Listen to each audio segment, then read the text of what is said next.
In this video, we're going to talk about absolute value inequalities. So go ahead and pause the video, write your stuff down, and we will get started. So the biggest thing to remember here is that your absolute value, remember, is your distance from zero. Okay, and then your steps here are pretty straightforward. Okay, you split these apart, and then when you split them apart, you're going to first write down exactly what you see, and then in the second split, you have to flip the symbol and change the sign on the answer. Okay, so you split, flip, and change. And then second, you just solve, and then you're going to graph. All right, so let's get started with the first example. So here we go. Notice that here the s minus 3 is within the absolute value bars, and we're going to find the distance that is less than or equal to 12 spaces from 0. Okay, so first you just split and solve. Okay, so the first one, you write down exactly what you see. So that is s minus 3 is less than or equal to 12. And then in your second split, you have to flip the inequality symbol and change the sign on the 12. So that's s minus 3 is greater than or equal to negative 12. Okay? Because remember, we have to take care of the positive side of the number line and the negative side. So now you just solve this like normal. Okay? So you're going to add 3 across the board. And then that is going to leave you with s is less than or equal to 15, and s is also less or greater than or equal to negative 9. Okay, so now when you go to graph that, you draw your number line. Okay, you're going to have two closed dots. You're going to have a closed dot at negative 9, and you're going to have a closed dot at 15. And then you need numbers that are less than 15 but greater than negative 9. So your graphs there are going to go together. So this is what your graph should look like, and then you're finished. Okay? Let's do another one. Now this is also another example, and actually there's absolutely no work to do here. Okay, so remember from one of our previous units that absolute value can never be negative. So if you notice here that the answer right here is a negative, we will never be less than negative 8. Okay, so since your absolute value can never be less than a negative number, okay, there is no solution to this inequality. There's no math to do, there's no proof to do, it's just no solution, and that's your answer. Okay? Alright, so go ahead and pause the video and try this one. This is like the first example I gave you. So go ahead and pause and give this one a shot. Don't forget to graph your solution. So on both of these, when you split, you have p plus 4 is less than 6, and you have p plus 4 is greater than negative 6. Don't forget to flip that symbol and change the sign. Okay? So then across the board, you are going to subtract your 4. And then when you are finished, you end up with numbers that are less than 2 and numbers that are greater than negative 10. All right?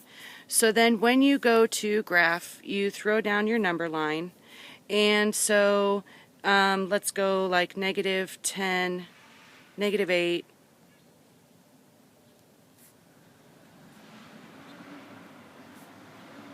Okay? And then you have both open dots at 2 and negative 10. So here's negative 10 and here's 2. And then you need numbers that are less than 2 but greater than negative 10, so you just connect those dots. Okay? Now, here's another one I want you to try on your own. This is like the second example I gave you. So go ahead and pause and give this one a shot. So hopefully you recognized that we are never going to be less than -2 for absolute value. So hopefully you just wrote no solution.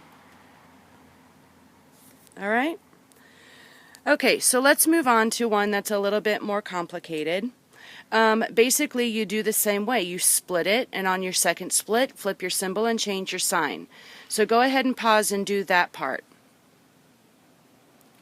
So hopefully you have 3y minus 3 is greater than 9, and then you have 3y minus 3 is less than, not or equal to, but you have less than 9, -9. And then when you go to solve, you're going to add 3 across the board.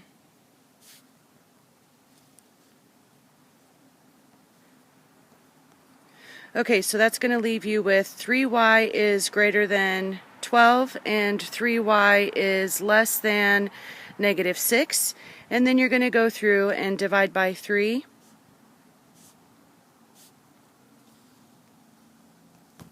And so that's going to be y is greater than 4, and then y is less than -2, okay? So then when you go through and graph your solutions, you're going to have open dots at -2 and 4, and then you need numbers that are greater than 4, so that's going to go to the right, and then you need numbers that are less than -2, so that's going to go to the left. So hopefully you know that that is what your graph is going to look like. Okay? Let's do another one. Alright, go ahead and pause the video and give this one a try. So when you split, you have 2m minus 2 is greater than 6, and you have 2m minus 2 is less than -6. So then across the board, you're going to go through and you are going to add your 2.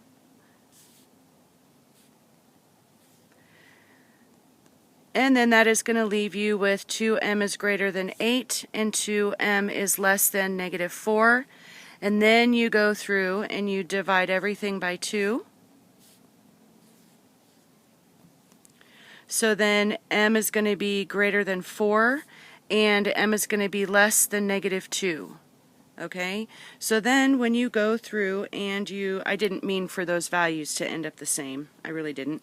But anyway, you go through and you graph, and so you have -2, 0, 2, and 4. And then so you have numbers that are greater than 4 is an open dot to the right, less than -2 is an open dot to the left. Okay, so that's what that one looks like. Now I have a couple of special cases that I need to talk to you about. So go ahead and write that inequality down and then we'll talk about it.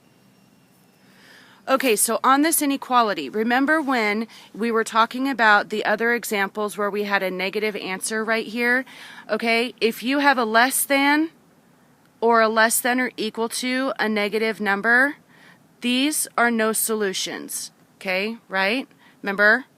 Now, what happens though is if you have a greater than or a greater than or equal to a negative number, okay, these are all real numbers, or you can also put infinitely many, okay, because it doesn't matter what number you plug into that absolute value for x right here, you are always going to end up with an absolute value that's going to be greater than whatever negative number you've got going on, because remember, absolute value is always positive or bigger than 0. All right, so when you see, you have to pay attention to the direction of that inequality symbol. If it's greater, then it's all real numbers. If it's less than, then it's no solution. Okay, so just like on this one, you have a greater than -11, so quite simply, all right, your answer is infinitely many solutions. All right, So that's those are the two special cases that I wanted to let you know about. Pay attention when you see a negative answer on the end of an inequality or absolute value inequality, then you have to make sure that you are paying attention to the direction of the symbol. If it's less than the negative, then it's going to be no solution. If it's greater than the negative, then it's going to be infinitely many. Okay? So that's all I've got for today. Make sure that you bring your questions to class, and we will work on the assignment tomorrow.